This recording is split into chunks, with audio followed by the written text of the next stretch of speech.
Project L à partir de 8 ans, de 1 à 4 joueurs pour des parties d'environ 30 minutes. Les joueurs reçoivent au début de la partie une fiche, rappel de ce qu'on peut faire à son tour, ainsi que 2 pièces, une d'un niveau 1 et une d'un niveau 2. Vous avez ensuite en haut de la table la réserve de toutes les pièces disponibles, niveau 1, niveau 2, niveau 3 et niveau 4, et l'ensemble des puzzles que vous allez tenter de réaliser pour marquer des points. Les points, ce sont les valeurs qui sont notées en haut des puzzles, et quand vous réussissez à faire un puzzle, vous gagnez en complément un nouveau module qui va rentrer dans votre réserve. Et ça va vous permettre au fur et à mesure de constituer des puzzles de plus en plus grands. Donc c'est quand même une course entre les joueurs. Un joueur à son tour va pouvoir faire 3 actions parmi 5 actions possibles. On peut répéter plusieurs fois la même action. Ce peut être prendre un puzzle. On peut très bien prendre gratuitement donc une pièce de niveau 1 dans la réserve. On peut faire ce qu'on appelle de l'upgrade. Si par exemple j'ai cette pièce de niveau 2, je peux la remettre dans la réserve et récupérer une pièce d'un niveau supérieur. On a également comme action la possibilité de faire un échange avec une pièce d'un même niveau.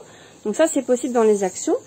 Et vous avez aussi comme action possible la possibilité, lorsque vous avez un puzzle devant vous, pour une action de poser une pièce dans un emplacement. Puis la dernière option qui s'offre aux joueurs, lorsque vous avez plusieurs puzzles, on va dire, devant vous, vous avez le droit de réaliser ce qu'on appelle un coup du maître. Donc le coup du maître, c'est que pour une action, vous avez le droit de placer une pièce sur chacun de vos puzzles. Bien entendu, vous n'êtes pas obligé de tous les recompléter, mais au moins pour une action, vous avez le droit de placer plusieurs choses beaucoup plus rapidement.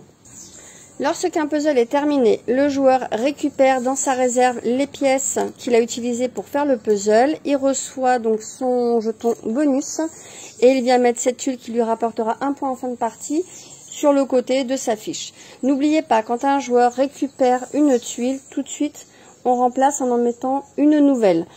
C'est un jeu plutôt sympa, stratégique, qui demande quand même beaucoup d'observation et d'attention. La partie va s'arrêter en fait lorsque cette pioche de tuiles noire sera vide. À ce moment-là, en fait, on va finir le tour en cours et les joueurs pourront à nouveau jouer une fois pour tenter de réaliser le plus de puzzles possible et de marquer des points. Le matériel est de très bonne qualité. La boîte, elle est plutôt jolie, même si elle ne représente absolument pas finalement le jeu. Ça manque un peu de couleur là-dessus, alors que le matériel est très coloré. Et nous, on a fait plusieurs parties hier, on s'est bien amusé.